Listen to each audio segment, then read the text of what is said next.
ദൈവനാമത്തിന് മഹത്വമുണ്ടാകട്ടെ. ഈ ഓഗസ്റ്റ് മാസം 26-ാം തീയതി രാവിലെ എല്ലാ പ്രേക്ഷകർക്കും കർത്താവായ യേശു ക്രിസ്തുവിൻ്റെ നാമത്തിൽ സ്നേഹവന്ദനവും ശുഭദിന ആശംസകളും നേരുന്നു. ഇന്നത്തെ നമ്മുടെ ധ്യാനത്തിനായി നാം രൂത്തിൻ്റെ പുസ്തകം 2-ാമത്തെ അധ്യായമാണ് തിരഞ്ഞെടുത്തിരിക്കുന്നത്.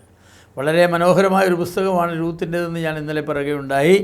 മനോഹരമായിരിക്കുന്ന ജീവിതത്തിൻ്റെ ഒരു ഡ്രാമയാണ്. യഥാർത്ഥമായിരിക്കുന്ന ജീവിതത്തിൻ്റെ വശങ്ങളെ കാണിക്കുന്നതായിരിക്കുന്ന ഒരു പുസ്തകമാണ്.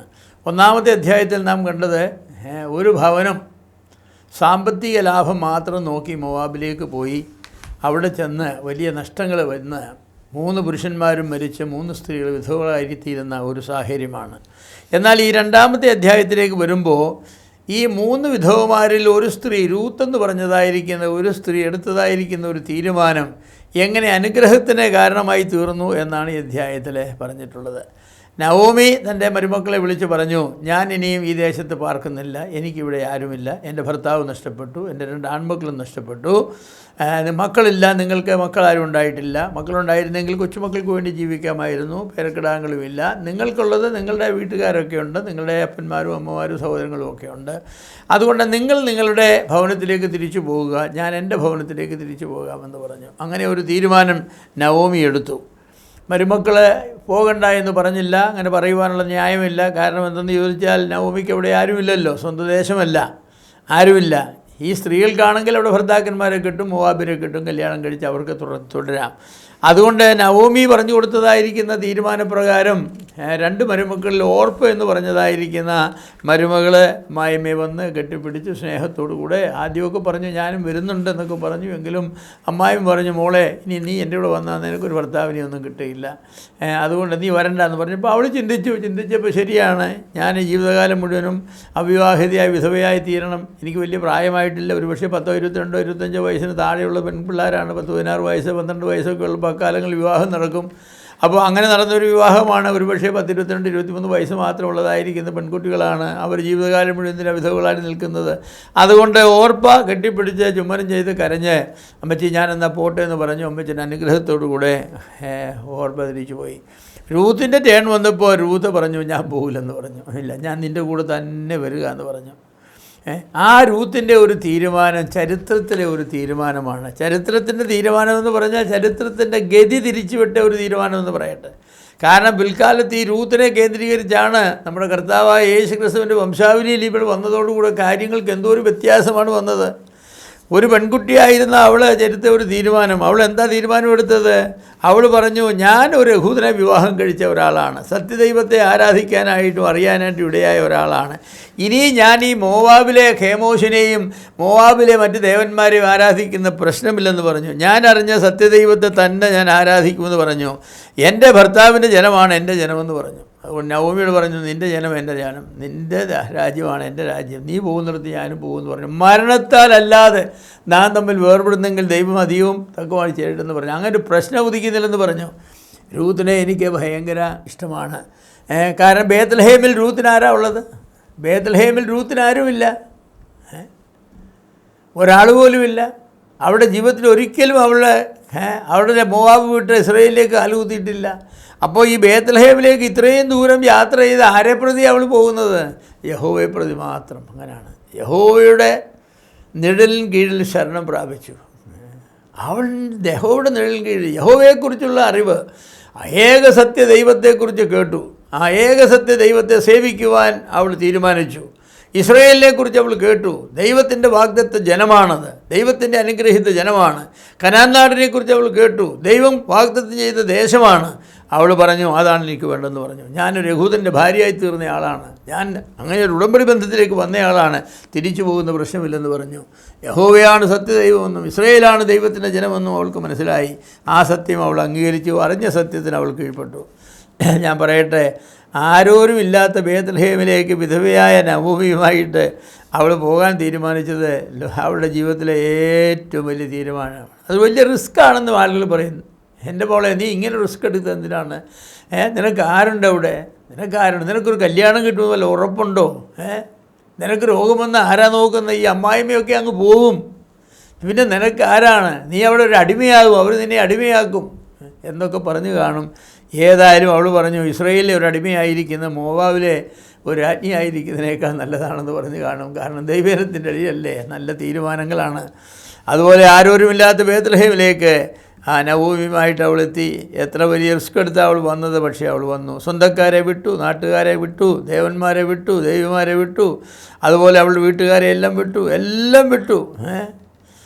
എന്തിനാ? അവളുടെ ഭർത്താവിൻ്റെ ശവകുടീരത്തെ പോലും അവിടെ ഉപേക്ഷിച്ചിട്ട് യാതൊരു പരിചയമില്ലാത്ത ഒരിടത്തേക്ക് അവളെ പോന്നു. നവോമിയെ കൂടാതെ ഒരാളെ മാത്രം അവൾ അറിഞ്ഞിരുന്നു, അത് ഇസ്രായേലിൻ്റെ ദൈവമായ യഹോവയാണ്. ആ പരിചയം വിശാലമായ ഒരു ബന്ധത്തെ ഉറപ്പാക്കി. അവൾ പറഞ്ഞ, നിൻ്റെ ജനം എൻ്റെ ജനമാണ്. ആ വാക്കിൽ എത്ര ആളുകളെ പരിചയമുണ്ട്?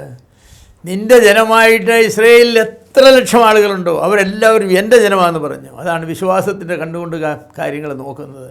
വിശ്വാസത്തിൻ്റെ കണ്ടുകൊണ്ട് നമുക്ക് കാര്യങ്ങൾ നോക്കിക്കാണുവാൻ കഴിഞ്ഞെങ്കിൽ മാത്രമേ നമുക്ക് ശരിയായിരിക്കുന്ന സ്റ്റെപ്പ് എടുക്കാൻ സാധിക്കൂ. ചില റിസ്ക് എടുക്കണമെങ്കിൽ വിശ്വാസത്തിൻ്റെ കണ്ടുകൊണ്ട് നാം നോക്കണം. അങ്ങനെ നവോമിയുടെ ജനം എൻ്റെ ജനമാണ് എന്ന് അംഗീകരിച്ചുകൊണ്ട് അവൾക്ക് പരിചയമില്ലാത്ത ജനത്തിൻ്റെ ഇടയിലേക്ക് അവളെ മെല്ലെ മെല്ലെ നടന്നു ക്ഷീണിച്ച് ബേത്ലഹേമിലെത്തിയ രൂത്ത് സാഹചര്യത്തിൻ്റെ സമ്മർദ്ദം കൊണ്ട് അവിടെ എത്തിയത് ഞാൻ വിചാരിക്കുന്നു ഒരു 10-11 മണിയായപ്പോഴാരും എത്തി പറഞ്ഞു. രൂത്ത് ഉടനെ തന്നെ പറഞ്ഞു, ആഹാരമൊന്നും കയ്യിലില്ല, 10 പൈസയും കയ്യിലില്ല, ഇവിടെ എങ്ങനെയാണ് ജീവിക്കുന്നത്, വൈകിട്ട് വല്ലതും കഴിക്കണ്ടേ? രൂത്തൊരു നല്ല സ്ത്രീ. അവൾ പറഞ്ഞു, ഞാൻ കൊയ്ത്തിൻ്റെ കാലമല്ലേ, ഞാൻ എവിടെയെങ്കിലും പോയി കൊയ്ത്തുകാർക്കിടയിൽ വീണ് കിടക്കുന്ന മണി പറക്കട്ടെന്ന് പറഞ്ഞു. ചിന്തിച്ചു, മോവാബിൽ ഇഷ്ടംപോലെ കൊയ്ത്തനുഭവിച്ചവരാണ്. അവർക്ക് നെൽപ്പാടങ്ങളുണ്ടായിരുന്നു, കൃഷിയിടങ്ങളുണ്ടായിരുന്നു ധാരാളം. അതെല്ലാം വിട്ടിട്ടാണ് പോകുന്നത്. ഇവിടെ വന്നപ്പോൾ അവൾക്ക് കിട്ടുന്നത് എന്താണ്? നെൽപ്പാടങ്ങളില്ല, കൊയ്യാൻ ഗോതമ്പ് പാടങ്ങൾ അവർക്കില്ല. പിന്നെ കൊയ്ത്തുകാരുടെ പിന്നാലെ നടന്ന് അവരുടെ കയ്യിൽ നിന്നും വീഴുന്നതായിരിക്കുന്ന ധാന്യമണികൾ പെറുക്കട്ടെ എന്നാണ്. അതിനവൾക്ക് മടിയുണ്ടായിരുന്നു. ഞാൻ നിങ്ങളോടൊരു കാര്യം പറയാം, ജോലി ചെയ്യാൻ മനസ്സുള്ളവർക്ക് ഇവിടെ പോയാൽ രക്ഷപ്പെടാം. ഏത് ജോലി ചെയ്യാൻ മടിക്കരുത്. ഞാൻ ഇന്ന ജോലി ചെയ്യുമെന്ന് പറഞ്ഞാൽ നിങ്ങൾക്ക് നോക്കുകയില്ല. ഞാൻ ഏത് ജോലിയും ചെയ്യും. ദൈവം എന്നെ ആക്കുന്ന സ്ഥാനത്ത് ഉപജീവനത്തിന് വേണ്ടി, രക്ഷയ്ക്ക് വേണ്ടി എന്താണോ ചെയ്യേണ്ടത് അത് ഞാൻ ചെയ്യും എന്ന് പറയുന്ന ആളുകൾക്ക് ലോകത്തിൽ എവിടെ പോയാലും ജീവിക്കുവാനായിട്ട് സാധിക്കും. നവോമി പോയില്ല പറക്കാനായിട്ട്. പക്ഷേ രൂത്ത് പറഞ്ഞു, ഞാൻ പോകാമെന്ന് പറഞ്ഞു. ഒരു പരിചയമുള്ള നവോമിയാണ്. നവോമി ഇറങ്ങിച്ചെന്നാൽ എല്ലാവരും നവോമി, അയ്യോ അമ്മച്ചിയപ്പോൾ വന്നു എന്ന് ചോദിക്കും. രൂത്ത് എന്ന് പറഞ്ഞ പെണ്ണി എന്നാൽ ഈ പെണ്ണ് ഏതാണ്? അന്യജാതിക്കാരത്തി പെണ്ണാണ്, കണ്ടാ അറിയാം യഹൂദ സ്ത്രീ അല്ലെന്ന്. ഇവളെങ്ങനെ ഇവിടെ വന്നു ചേർന്നു? അവർക്ക് ചോദ്യമേ ഉണ്ടാവൂ. എന്നാൽ നവോമി പോയില്ല, രൂത്താണ് പോയത്. അതാണ് രൂത്തിൻ്റെ വിശാലമായിരിക്കുന്ന ഹൃദയമെന്ന് പറയുന്നത്. അപ്പോൾ ബേത്ലഹേമിൽ എത്തിയതായിരിക്കുന്ന ആ സമയം കൊയ്ത്തുകാർക്കിടയിൽ വീണ് കിടന്ന കതിർ പെറുക്കുവാനായിട്ട് അവൾ പോയി. അതേക്കുറിച്ച് പറയുന്ന, ഭാഗ്യവശാൽ ബോവസിൻ്റെ പാടത്താണ് എത്തിയത്. ഭക്തനായ ബോവസിൻ്റെ പാടത്ത് എത്തി. രൂത്തിൻ്റെ മഹത്വം ഇതിനകം തന്നെ ബോവസ് കേട്ടറിഞ്ഞിരുന്നു. ഇപ്പോൾ അത് കണ്ടറിയുവാനും അവസരം കിട്ടി. രൂത്തിനോട് ബോവസ് പറഞ്ഞ വാക്കുകൾ, മകളെ നീ വേറൊരു വയലിൽ പോകേണ്ട, എൻ്റെ ദാസിമാരോടുകൂടെ പെറുക്കിക്കൊള്ളൂ എന്ന് അയാൾ അവളോട് പറഞ്ഞു. എത്ര അനുകമ്പയുള്ളൊരു മനുഷ്യനാണ്, എത്ര മാന്യമായി ഇടപെടുന്ന ഒരു മനുഷ്യനാണ്, എത്ര വിശാല ഹൃദയമാണ്. അവളോട് പറഞ്ഞു, ആഹാരത്തിൻ്റെ സമയത്ത് ഇവിടെ വന്നിരിക്കൂ, എൻ്റെ ദാസിമാരോട് ആഹാരം കഴിച്ചുകൊള്ളൂ, കറിയുടെ ചാറുണ്ട് ചാരിൽ മുക്കിക്കൊള്ളൂ, അവർ കോരി വെച്ചിരിക്കുന്ന വെള്ളം കുടിച്ചുകൊള്ളൂ. എത്ര വിശാലമായിട്ടാണ്. അവൾക്ക് ഭക്ഷിക്കുവാനായിട്ട് മലരും മറ്റപ്പവും ഒക്കെ കൊടുത്തു. അതെല്ലാം അവർ ഭക്ഷിച്ചു. മുഴുവൻ ഭക്ഷിച്ചില്ല, ഒരു ഭാഗം അമ്മായിമ്മയ്ക്ക് വേണ്ടി മാറ്റി വെച്ചിരുന്നു. അവൾ സന്തോഷമായിട്ട് പെറുക്കിയത് ധാരാളം, 1 ദിവസത്തേക്കോ 2 ദിവസത്തേക്കോ ധാരാളമുണ്ട്. അവൾ അതും ഒരുക്കി അവസാനം അമ്മായിമ്മയുടെ അടുക്കിലേക്ക് എന്നു. ശേഷിപ്പിച്ചിരുന്ന ആഹാരം അമ്മായിമ്മയ്ക്ക് കൊടുത്തു. അമ്മായിമ്മ രുചിച്ച് കാണും, അവൾക്ക് നന്ദി പറഞ്ഞു കാണും. അതിനുശേഷം കൊണ്ടു ചെന്നതായിരിക്കുന്ന ധാന്യം അവരത് പൊടിച്ച് മാവാക്കി ചപ്പാത്തിയോ റൊട്ടിയോ ഒക്കെ അവരുണ്ടാക്കി കാണും. എന്നെ മാനിക്കുന്നവനെ ഞാൻ മാനിക്കുമെന്ന് ദൈവം പറഞ്ഞത് എത്ര സത്യമാണ്. നിൻ്റെ ജനം എൻ്റെ ജനമാണെന്ന് പറഞ്ഞു. ഞാൻ പറയാം, മോവാബിലെ കൊയ്ത്തിനിടയിൽ പരിചയമില്ലാത്ത ഒരാൾ ഇറങ്ങിച്ചെന്ന് കതിര് പറക്കാനായിട്ട് തുടങ്ങിയാൽ അവരടിച്ചോടിക്കും. പക്ഷേ ഇസ്രയേലിൽ വന്നിട്ട് പരിചയമില്ലാത്തതായിരിക്കുന്ന ഒരുത്തൻ്റെ പാടത്തിറങ്ങി കതിര് പറക്കുവാനായിട്ട് തുടങ്ങിയപ്പോൾ അവളുടെ മനസ്സിലുണ്ടായിരുന്ന ചിന്തയാണ്, ഇതെൻ്റെ ജനമാണ്, ഇതെൻ്റെ ജനമാണ്, ഈ ജനം ഇതെൻ്റെയാണ്, ഈ പാടങ്ങൾ ദൈവത്തിൻ്റെ പാടങ്ങളാണ്, ദൈവത്തിൻ്റെ കൈക്കീഴിൽ മാത്രം ശരണം പ്രാപിച്ചു വന്നതായിരിക്കുന്ന എനിക്ക് ദൈവം ആവശ്യമായി തരും, എന്നെ മാനിക്കുന്നവനെ ഞാനും മാനിക്കുമെന്ന് പറഞ്ഞ ദൈവം രൂത്തിനെ മാനിച്ചു. അവൾക്ക് ധാരാളമായ അനുഗ്രഹങ്ങൾ കൊടുത്തു. എൻ്റെ പ്രിയമുള്ളവരെ, ദൈവത്തെ നാം മാനിച്ചാൽ ദൈവം നമ്മയും മാനിക്കും. പക്ഷേ അതിൻ്റെ പിന്നിലെ പ്രമാണങ്ങൾ ശരിയായിരിക്കണം. നിൻ്റെ ജനം എൻ്റെ ജനം, നിൻ്റെ ദൈവം എൻ്റെ ദൈവം എന്ന് പറഞ്ഞാണ് രൂത്ത് നവോമിയുടെ കൂടെ പോകുന്നത്. നവോമിയെ കണ്ടല്ല പോകുന്നത്. നീ ഉണ്ടെങ്കിൽ എനിക്ക് കുഴപ്പമൊന്നും വരികയില്ലെന്നല്ല പറഞ്ഞത്. നിനക്കൊരു ദൈവമുണ്ട്, നിനക്കൊരു ജനമുണ്ട്. ആ ദൈവത്തെയും ആ ജനത്തെയും തേടിയാണ് ഞാൻ വരുന്നത്.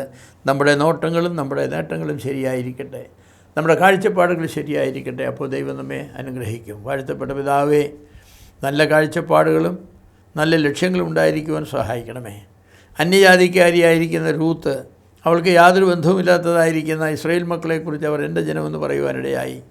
അതുപോലെ ഇസ്രായേലിൻ്റെ ദൈവമായ യഹോവ അവളുടെ ദൈവമെന്ന് അവൾക്ക് പറയുവാൻ ധൈര്യം കിട്ടി. അവൾ ആകെ കൂടെ അറിഞ്ഞത് അല്പമേ ഉള്ളൂ. അവളുടെ ഭർത്താവിൽ നിന്നും അമ്മായിമയിൽ നിന്നും അല്പകാര്യങ്ങൾ അറിഞ്ഞതിൽ നിന്ന് അവൾ മനസ്സിലാക്കി, ഒരു സത്യദൈവമേ ഉള്ളത് യഹോവയാണ്, ദൈവത്തിനൊരു ജനമേ ഉള്ളത് ഇസ്രായേലാണ്, അത് ദൈവം വാഗ്ദത്തം ചെയ്തൊരു നാടേ ഉള്ളത് കനാൻ നാടാണ്. അവിടേക്ക് അവൾ ധൈര്യമായി പ്രത്യാശയോടും വിശ്വാസത്തോടും കൂടെ വന്നു. ദൈവം അവളെ മാനിച്ചു. ഭാഗ്യവശാൽ ബോവസിൻ്റെ വയലിൽ അവളെ ചെന്നു. ബോവസ് എത്ര മാന്യമായിട്ടാണ് ഇടപെട്ടത്. ദൈവമക്കളുടെ ഇടയിലെ പെരുമാറ്റങ്ങൾ എത്ര ഹൃദ്യമെന്ന് ഓർക്കുകയാണ്. ഞങ്ങളും അങ്ങനെ പെരുമാറുവാൻ ഞങ്ങളെ സഹായിക്കണമേ. വിശ്വാസത്തിന് കണ്ടുകൊണ്ട് കാര്യങ്ങൾ കാണുവാൻ ഞങ്ങളെ സഹായിക്കണമേ.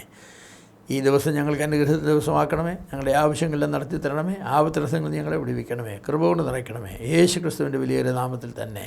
ആമേൻ.